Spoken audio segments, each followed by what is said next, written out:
Good evening, everyone. How you guys doing? Come on. Good evening, everyone. How you guys doing? Okay, you guys pull out your cell phones. Everybody pull out their cell phone, turn it on, and like wave it in the air like you don't care. Come on, put it in the air like this. I know, it sounds so 80s, doesn't it? All right, so we have plenty of stuff. I need everybody's cell phone out because you're going to be using this thing as a tool tonight, all right? And it's not going to be using you as a tool, okay? So this is a cool thing to use tonight. So first of all, I know that you got to play a little bit of that. Is it okay to play Justin Bieber here? Is that all right? All right, anybody like Justin Bieber here? Thank you. We got one radical fan in the back, all right. But I'd like for you to grab your phone, okay, and I'm going to have you pull out your phone, okay, and what you're going to do is you're going to take a picture, all right? We're going to go selfie mode, and you're going to take a picture of yourself and those around you, all right? And what you're going to do is you're going to hashtag this thing, post it online, hashtag one click away, and we can gather those pictures. So ready? So first of all, you got to entertain me and do a selfie with me. Ready? One, here we go. All right, one, come on, smile, crazy, do something. I don't know, smile, at least do something here. 1, 2, 3. All right, now take pictures of yourself. Come on. All right, everybody get a camera. You got to do it. Come on.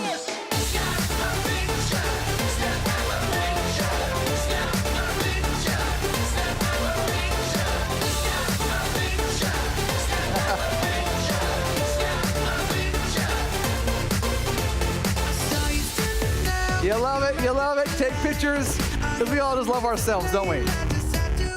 All right, no more pictures. Hey, do me a favor, hashtag that thing, one click away, post it, we'll get it on Twitter. We'll make sure to pull that off, and we'll use your beautiful mug. Hey, tonight, I want you guys to, here we go, we're going to dive into this, because I want you guys to understand something. We're going to go into some cool information that you might not know about, and then you're going to know about some things. But we want to present to you what's happening in this world today with social media. Who here uses social media? Raise your hand. In some way, some form, okay? Who here uses media on a daily basis? Raise your hand. We all do. It's part of our life, okay? But we understand, too, that media is consuming us, and it's changing the way we think and how we interact, how we engage with other people. And we want to look at this in such a way where you can understand what it's doing to you. I want to look at this in this presentation as we walk through this. I'm not going to be long. I want to make sure that you get this. We're not going to be here for hours. I want to give you the information, and then you're going to have to make some decisions on your own. Okay? I believe that you can do that, and I want to respect you with that. But I want you to watch this video, and I want you to hear what this guy has to say about social media.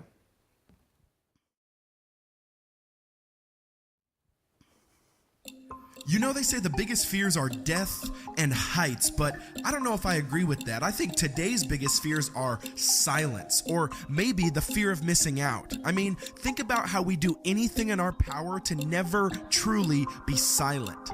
Because in those moments where it's just us with our thoughts, we have to actually face up with who we truly are, and most of us are terrified.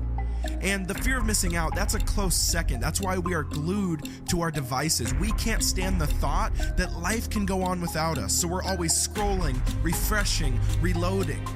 But we don't realize that's exactly what happens when we don't put down our phones. We miss out on what truly matters. We miss our kid's first step because we were busy seeing what John had for lunch today. Or we miss the beauty right in our backyard because we were busy tweeting. We have a 10-second delay to a friend's question across the table at a restaurant because we're too busy seeing what our other friends are doing on Facebook. I mean, can I just come out and say it? I think we are addicted to our devices, to screens, to noise, to our phones, to the way it makes us feel. Am I the only one feeling this way? I know when I die, I won't wish I spent more time on Twitter. What I probably will wish is that I lived more, adventured more, ate around a table with friends and family more, cried more, felt more, took risks more, and loved the people closest to me more. You know, they say it's a sign of good health when your skin is glowing, but I don't think they meant because of a screen. So what about right here, right now? What if we vowed to put down our phones, to make boundaries, to stop sleeping with it next to our bed, to stop making it the last thing we do at night and the first thing we see in the morning? What if we stopped getting jealous of other people's lives and started living our own? What if we realized we are human beings, not human doings? What if we looked up, searched for the beauty in the mundane, the sacred? What if we stopped letting our phones control us and started controlling our phones? What if we simply put our phones down?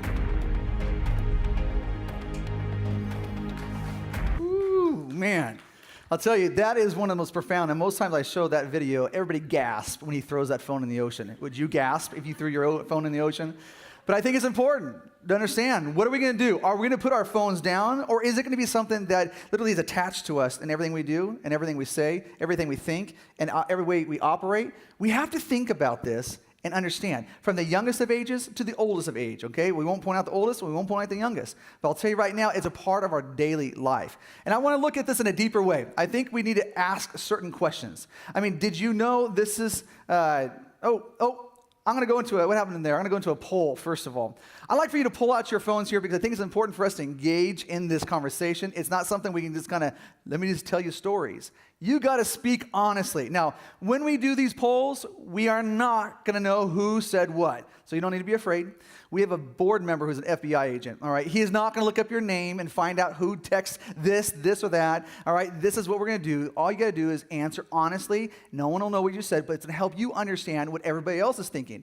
If you can pull out your phone right now, you can go to pollev.com/1click, or just text the word one click, text that word to 22333. 22333. Go ahead and do that right now, all right? Get that set up.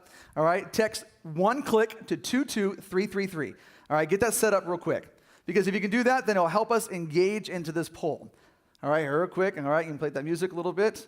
All right, and this is what's going to happen now. I would like for you to look at this question and answer honestly. All right, how much time are you spending per day on all forms of media? All forms of media. Every concept, what you can think of media, this is what we're talking about. So what are you doing? 0 to 3 hours, 4 to 6 hours, 7 to 9 hours, 10 plus hours, okay? Now you can go back to that text message that you just did, and you can put A, B, C, or D. Whoa, we're on a race here, okay? You're looking like more 4 to 6 hours. Come on, everybody has to do this. All right, engage on this. All right, 4 to 6 hours, 7 to 9 hours. Okay, anybody else? Ready? Here we go. We're going to close the poll in a few seconds here. All right, I want you to see the severity of this. All right, anybody else? There's somebody at 10 plus hours. All right. Okay, so you can see those who don't text a lot, they're the last ones inputting this information. All right. So now I want you to look at this poll.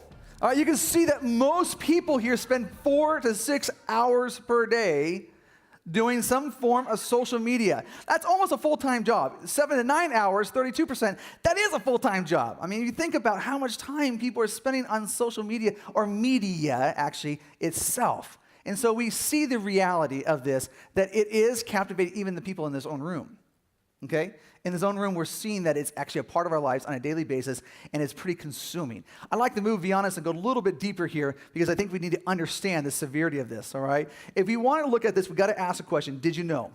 Did you know that students ages 8 to 18 years old spend on average 7.5 hours on media per day, on average across the nation? That's on average. Now, we look pretty close to that stat there here in this room.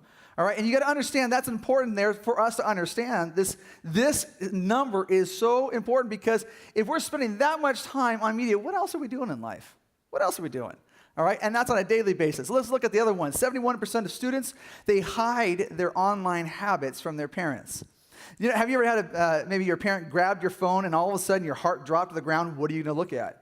You know, and you want to hide, and you want to disguise, and you don't want to do anything for your parents to see, and so you'll hide it. So 71% of students hide their online habits from their parents. Okay, if you go beyond that, 90% of boys and 60% of girls have seen explicit material and pornography by the age of 18. So if you look at those numbers, it's the majority. So our media has been a conduit of just the garbage of this world to come into our brains, and it's helping us think a certain way that we're not supposed to be thinking. And that you can be, oh, I don't know about that. Well, it's changing your brain. It's changing the physical brain. So I want to look at this a little bit further, okay? What is media time? Now, you might think, well, it's just your phone. Well, everybody pull out your phone. Let's look at who has a phone here. Raise your hand.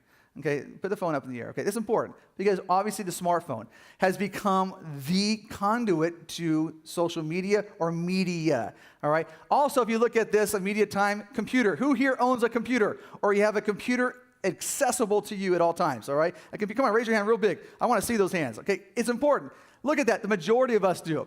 All right. Who has a tablet of some type? Raise your hand again. I mean, you look at you see what our world has shifted to. Okay. When I grew up, I'm going to expose this, but when I grew up, I didn't have any of this stuff. I had a phone that had a wire attached to another part of the wall, okay? It just dated me there. All right, also TV. Who has a TV in their house? Raise your hand. Who has 2 TVs in your house? Raise your hand. Who has 3 TVs in their house? Raise your hand. 4 TVs? Okay, 5. Okay, we're going to stop asking that question, all right? All right, next thing is video games. Who likes to play video games? On your phone, computer, tablet, or game station? Raise your hand. You play games, all right? So we're involved in video games. And also, who here hears music? Hears music? All of us, raise our hands. You can go into Vaughn's, or you can go into a grocery store anywhere else, or you can go anywhere you want to go in life, and music's playing. So it's starting to influence our brain. Even if it's a song you don't want to listen to, you're still listening to it. And it's impacting the way you think, even though you don't know it, and it's impacting even times how you feel. And so we understand that media has a wide influence on all of our lives, all of our lives. And so you got to see this as an important factor in your life today. And so I want to look beyond this and understand the impact that it's having on us. Watch this video.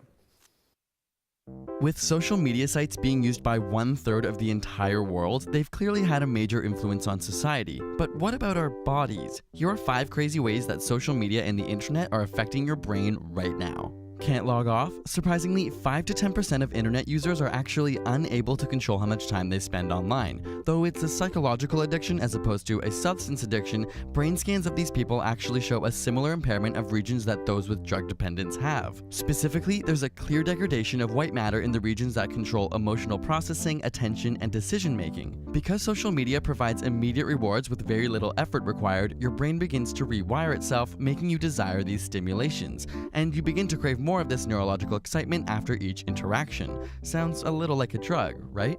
We also see a shift when looking at multitasking. You might think that those who use social media or constantly switch between work and websites are better at multitasking, but studies have found that when comparing heavy media users to others, they perform much worse during task switching tests. Increased multitasking online reduces your brain's ability to filter out interferences and can even make it harder for your brain to commit information to memory. Like when your phone buzzes in the middle of productive work. Or wait, did it even buzz? Phantom vibration syndrome is a relatively new psychological phenomenon where you think you felt your phone go off, but it didn't. In one study, 89% of test subjects said they experienced this at least once every 2 weeks.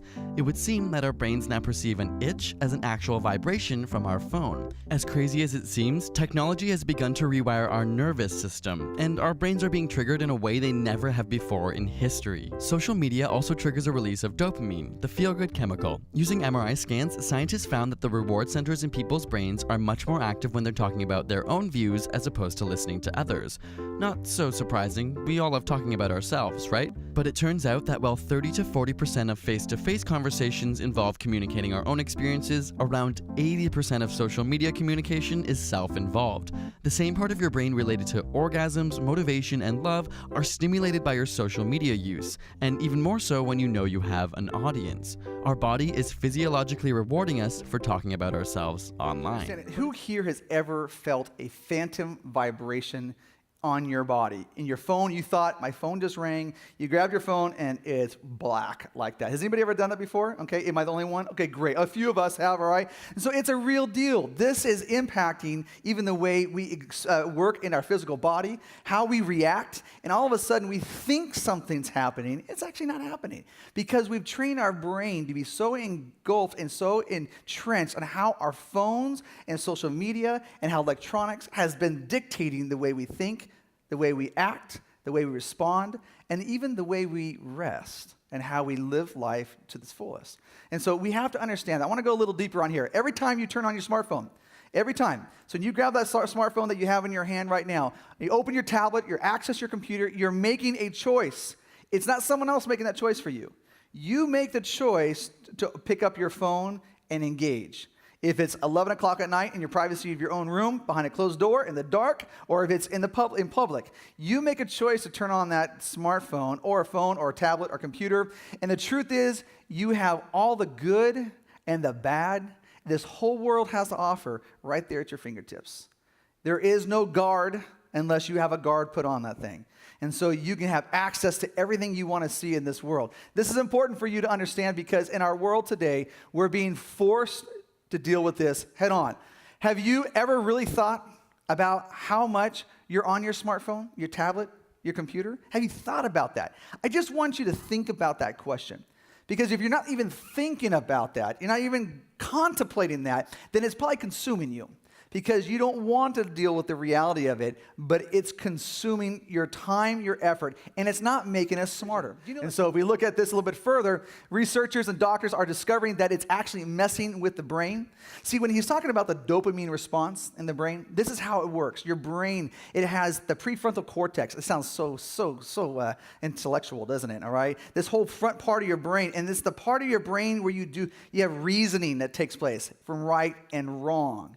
And what happens is that you start to use these tools like social media, Facebook, or all those things that it becomes almost addictive. Then you go even darker where you go into stuff like pornography, which you'll see even further on. It starts to become more of like a drug.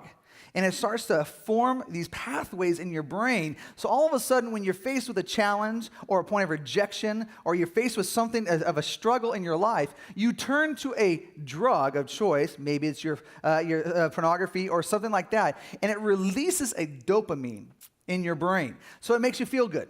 Okay, that's how your brain works, and then all of a sudden it floods you. Every single time you go and you grab an ice cream cone and you shove that thing in your mouth, dopamine is response. It's a reward system. Who likes ice cream here? Raise your hand, okay? And oh, wow, the whole crowd does, all right? So all of a sudden you eat that ice cream, boom, dopamine floods.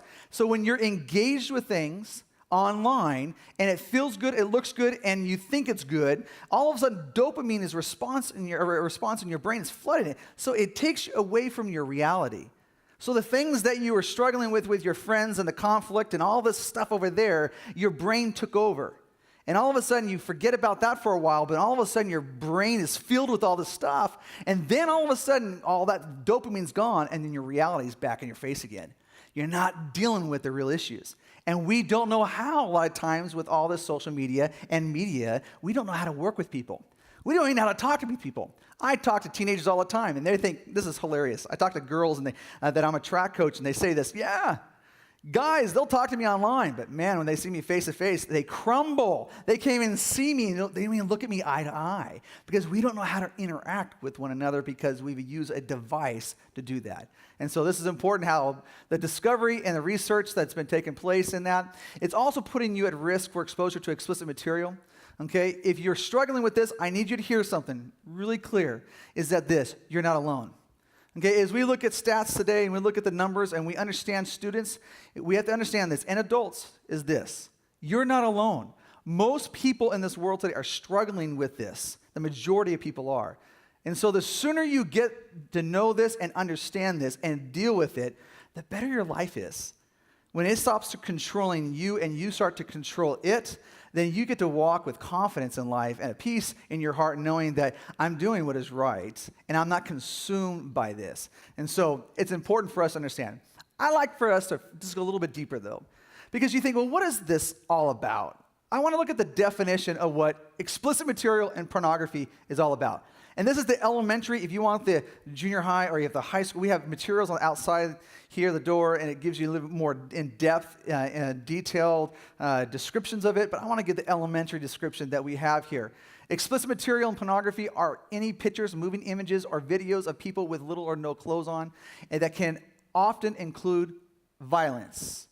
What you see online and what is reality in the real world are two different things. It's surreal. What you see online is acting, and what's happening is a lot of destructive behavior is taking place, and we see that as that's right.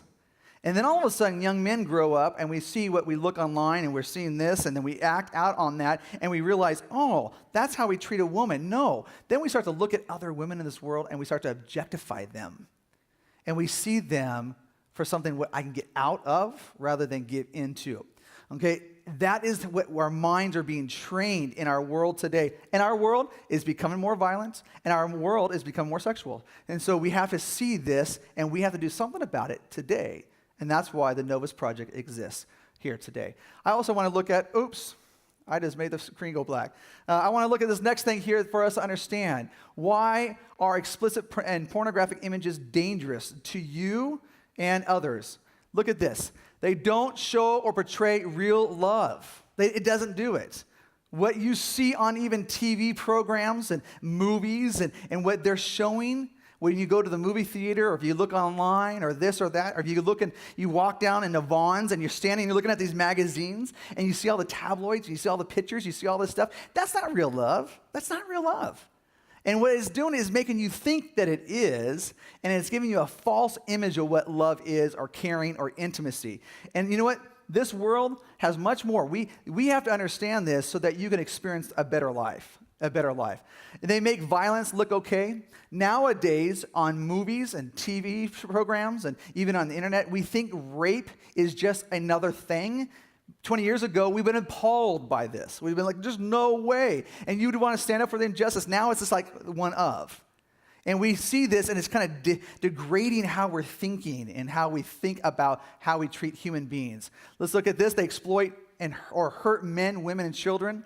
Understand this explicit material that we're seeing, and also the pornography that we're facing, it has a chain reaction to what and who it's impacting.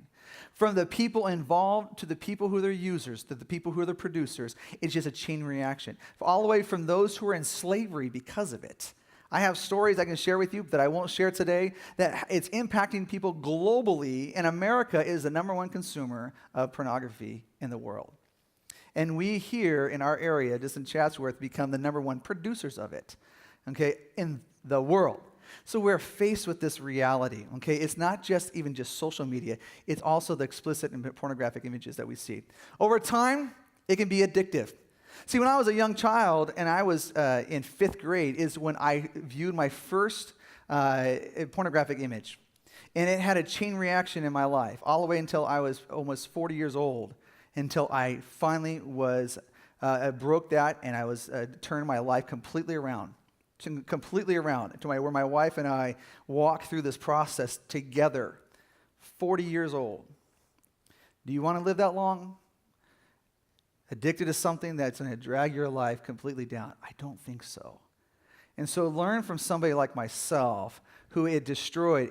I lost all my jobs and everything I had except my family. And we had to walk through this very treacherous journey together to find out what is real health and what is real life all about. So it will destroy you, and it becomes an addictive patterning. They can affect a child's development as well as their perception of themselves and others around them. Understand this, when a child is being born, do you know that they won't rent you a car until you're 26 years old? Do you guys know that? Because your brain is being developed until you're 25 years old. Okay, so you don't make the greatest decisions until you're around 26, all right? Car companies are really smart. They don't want you to screw up their cars. Okay, so what they do is they keep you out of renting cars, all right? And they make sure, because that's how your brain operates. Up until about 25 years old, your brain is being developed. And so the influences that you have in your life. So this here becomes the primary influence. It's going to shape and develop your brain a certain way. How you speak, how you react, how you respond, and how you live. It's going to help that and help develop that in one way or another. You determine that, and that's important for you to understand. So let's go beyond that, and let's look at this a little bit further. The average age of a student is exposed to explicit material of pornography between 8 and 11. I'm that statistic.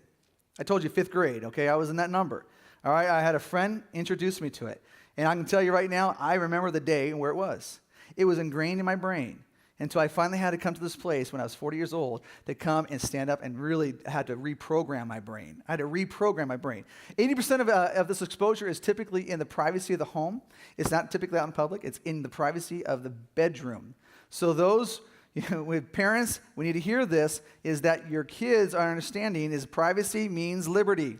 And we have to engage in this. We have to engage in such a way. And students, you got to engage and not live a life of isolation on this.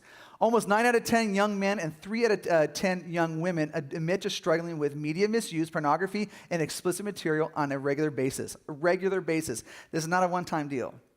This is not a one-time deal. And I know you think, right, oh, I can't talk about this. I'm so afraid to talk about it. So was I. But today, you got to say something. You can't live a life of isolation any longer. And so this is a heavy stuff I need you to understand because it's impacting your life. But I want you to get engaged with another poll, okay? So grab your phone real quick, okay? This is important for you to grab your phone, all right? And everybody has to pull out their phone, and you're going to text this. Now, you don't have to put in one click anymore. You don't need to do that. Just go back to that same text thread that you had and answer this question. Have you ever been accidentally exposed to explicit or pornographic images? This is a yes or no question, okay? And so you can answer that question right now, and you can be honest about this. Let's shoot straight. Have you ever seen a pop-up in an email, on the web, or anything else? You're driving down the road, a billboard, or this or that, and it's boom, in your face. Has anybody ever been accidentally exposed to anything of explicit or pornographic images in here? Okay? Now, I just want you to look at that number. Does that prove something here? Look at 90% of us in this room today say, yes, I have. What do you do with it? I want to go a little deeper with this because this is important for you to understand as we go a little deeper, okay? Because you just said to me, 90% of you have been exposed. What did you do with that? Did it bury deep inside thinking, I just won't tell anybody about it. I'll just move on. Or, everybody's doing this. No, not everybody's doing this. I want you to look at this scan here. This is a CAT scan that took place on a brain. And this is important for you to understand. If you look at here, I got my laser pointer. It's really cool. Okay, this thing right here, that's a healthy brain. Okay, it looks like a cantaloupe or something like that. All right, but if you look at this, all the color and it's solid, that means that there's blood flow going throughout the whole brain. It's functioning the way it's supposed to function because it's healthy. But if you look at this other brain here, this is someone who's addicted to heroin. Okay, has anybody ever heard of heroin before and how addictive it is? It's bad, all right? It is something that will destroy lives. But you look at this, and you look at all the cavities that it's inside the brain. These cavities show the lack of blood flow that's taking place in the brain, all right? So there's lack of blood flow. Now, I want you to look at something here. This is the brain of someone who's addicted to heroin, but this is someone who is addicted to, and when I say addicted to, it's ongoing use to pornography and explicit material in your brain. This one here shows someone who is somebody who's hooked or connected or addicted to pornography on the internet. I need you to see that because, one, it shuts down the blood flow in your brain. They say the gray matter starts to die off in your brain. And so all of a sudden, your brain stops functioning the way it's supposed to function. We don't get smarter, we go the opposite direction. Okay? So we're always pursuing as a student to go to college and do all these things. But if you're engaged with something that's literally killing your brain and it's taking away the oxygen so the brain doesn't function the way it's supposed to, your chances are going to decrease for you to excel because you're not functioning at 100%. Your brain is being occupied with other things. Does that make sense? And so you got to understand that the severity of what it does and what it has on your life today. And so what is the reality? What is the reality in this whole thing? Why did we do this Novus Project, and why are we here tonight? And why did we invite you to come to this place of hearing about this? Because it's very simple as this, is that we're all just one click away. One click away. See, I can grab this phone, and I have a filter system on my phone, so wherever I go on my phone, my wife sees where I go. Okay, but most people don't have that on a phone or a computer or a tablet. So they literally can go tap, tap, tap, tap, tap, tap, and go anywhere, any place, anything in the world and see it right then and there. It's instant gratification. And so we have to see that. And I'm not just talking about the explicit stuff. I'm just talking about anything. And it's always at our fingertips. It's always right there. So what is it that you're called to do today with this information? What is it that you are supposed to do? It's changing the way we live in society. I'd like for you to watch this. I think it's important for you to understand this, maybe in a deeper level, is that this issue is changing the way we live here in society. Watch this. So you're reading an article online when you get an instant message with a link to a funny photo, which of course you have to share. And now you're reading your Facebook news wall, which sends you to a video of a panda bear attacking a kid. And now you're reading Wikipedia to learn everything you can about the violent behavior of panda bears. And this is what 3 minutes on the internet can be like. We live like this all the time, and it has to have some kind of effect on us. The net is making us more superficial as thinkers. That is Nicholas Carr. He is the author of The Shallows, What the Internet is Doing to Our Brains. To understand this whole thing better, we need to go way back in time, to say, like, the prehistoric age. You wanted to know everything going on around you, because the more you knew about your surroundings, the less likely you were to get attacked by a predator. And there's even evidence that our brains release some dopamine, pleasure-producing neurotransmitter chemical, to reward us for seeking out and finding new information. So getting distracted felt good and helped us stay alive. But the problem is that nowadays, predators aren't much of an issue, but we still have the same brains. And also, there's the internet, which is... It's an incredibly information-rich environment that the net creates for us, and that's why we use it so much. I mean, sounds, pictures, words, text. And what this tends to do is promote a sort of compulsive behavior in which we're constantly checking our smartphone, constantly glancing at our email inbox. We're kind of living in this perpetual state of distraction and interruption. Which is dangerous because... that mode of thinking crowds out the more contemplative, calmer modes of thinking. And that focused, calm thinking is actually how we learn. It's a process called memory consolidation. And that means the transfer of information from our short-term working memory to our long-term memory. And it's through moving information from your working memory to your long-term memory that you create connections between that information and everything else you know. So you've got this awesome life-changing piece of information in your short-term memory, but then you hear that email ding and poof, there it goes. That email takes its place and you never get a chance to learn anything, all because of one distraction. So attention is the key, and if we lose control of our attention or are constantly dividing our attention, then we don't really enjoy that consolidation process. But I can hear it now. Someone out there is saying, what does learning matter if all the information in the world is just a Google search away? Well... that is kind of shortchanging our intellects. If that's the way you're using your mind, just kind of searching very quickly and finding information and then forgetting it very quickly, you're never building knowledge. You're kind of thinking like a computer. Which means that our very humanity is at stake. And it would be a shame if we all got assimilated because, well, humanity is pretty neat. I really believe that if you look at the great monuments of culture, they come from people who are able to pay attention, who control their mind. That's what allows us to think in the highest terms, and think conceptually, think critically, think in some very creative ways. And it's this kind of thinking that's at risk, being eroded one cute cat video at a time.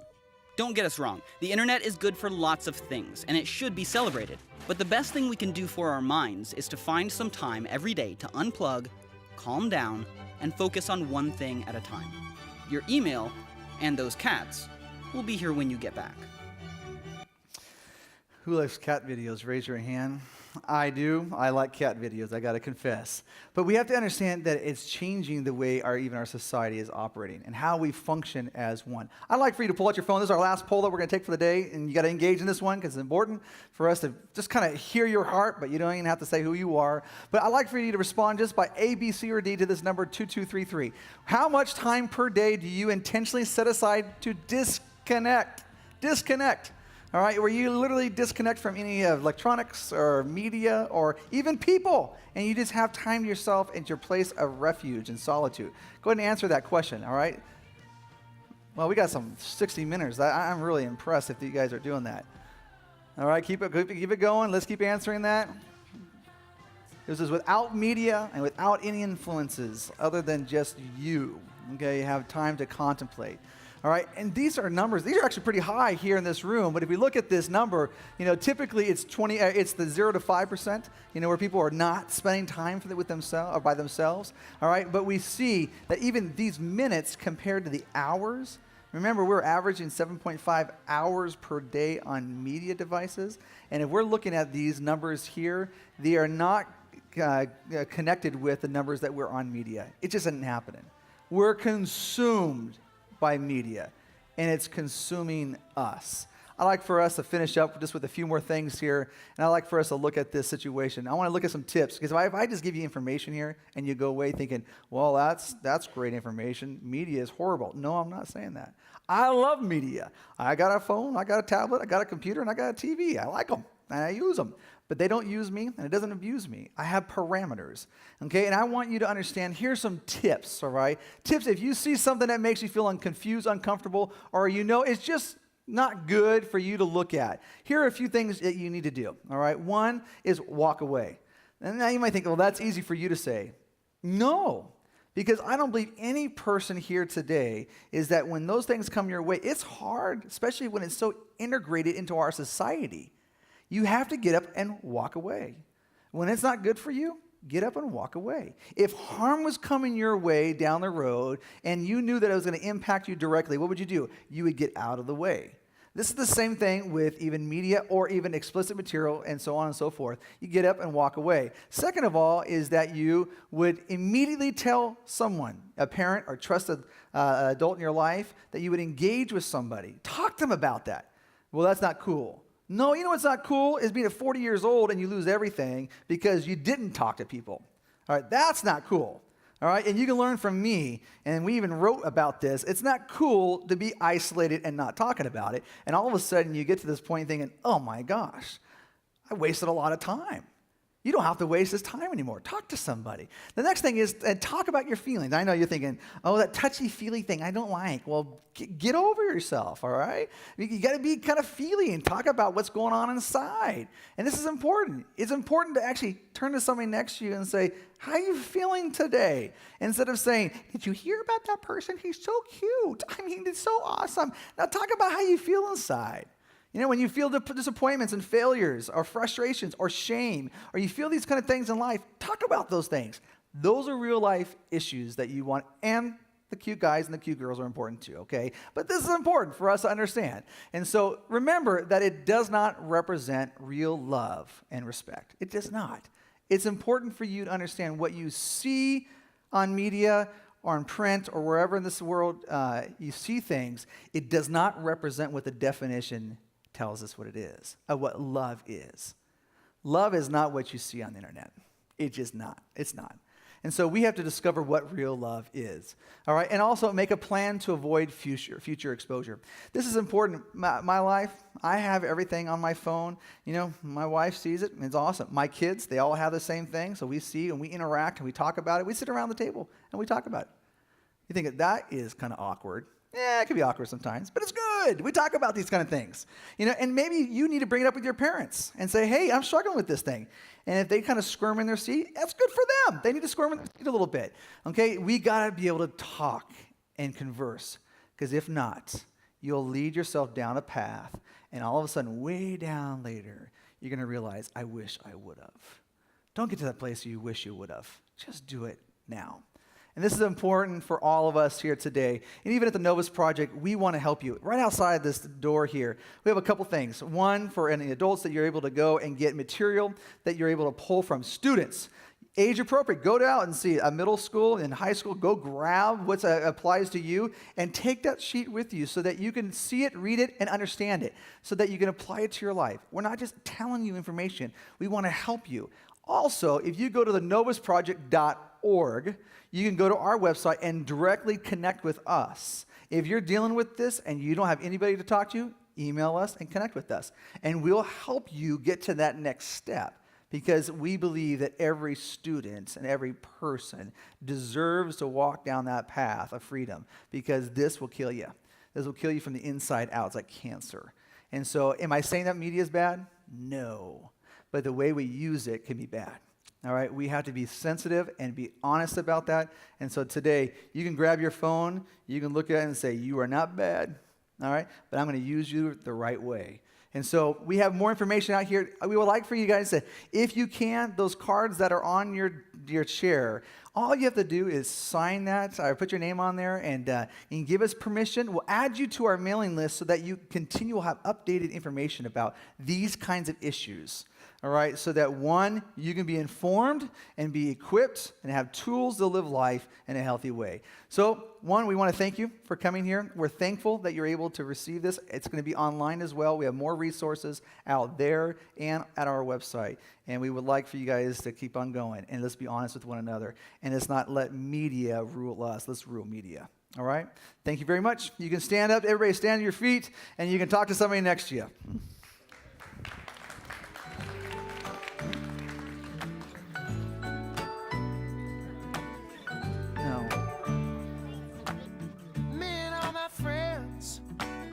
Misunderstood.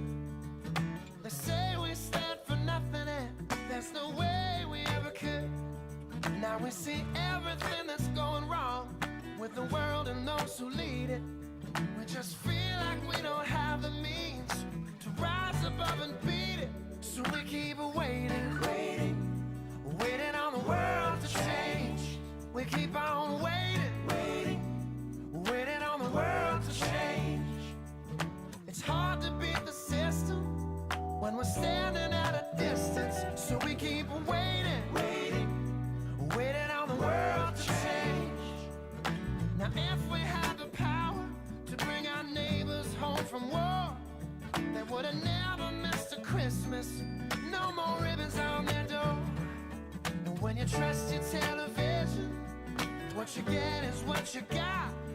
Cause when they own the information, oh, they can bend it all they want. That's why we're waiting on the world to change.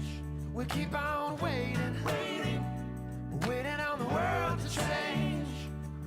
It's not that we don't care, we just know that the fight ain't fair. So we keep on waiting on the world to change.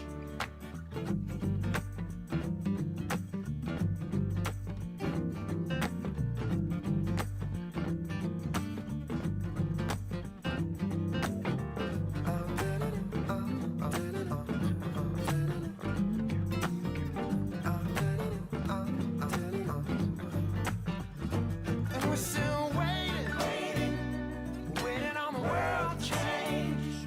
We keep on waiting on the world to change. One day our generation is gonna rule the population. So we keep on waiting on the world to change. No, we keep on waiting on the world to change. We keep on waiting. We're waiting on the world to change. Waiting on the world to change. Waiting on the world to change. Waiting on the world to change.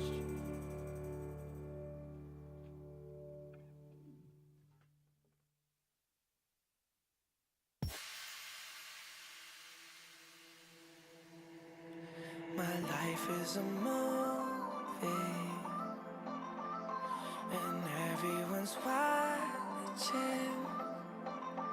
So let's get to the good part and past all the nonsense.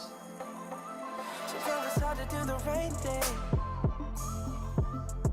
but when the pressure's coming down like lightning, it's like they want me to be perfect when they don't even know that I'm hurting. This life's not easy, I'm not made out of steel. Don't forget that I'm human, don't forget that I'm real. Act like you know me, but you never will. But there's one thing that I know for sure, I'll show you. I'll show you. I'll show you. I'll show you. I gotta learn things, learn them the hard way. Gotta see what it feels like, no matter what they say. Sometimes right thing. When the pressure's coming down like lightning, it's like they want me to be perfect, when they don't even know that I'm hurting. This life's not easy, I'm not made out of steel. Don't forget that I'm human, don't forget that I'm real. You act like you know me, but you never will.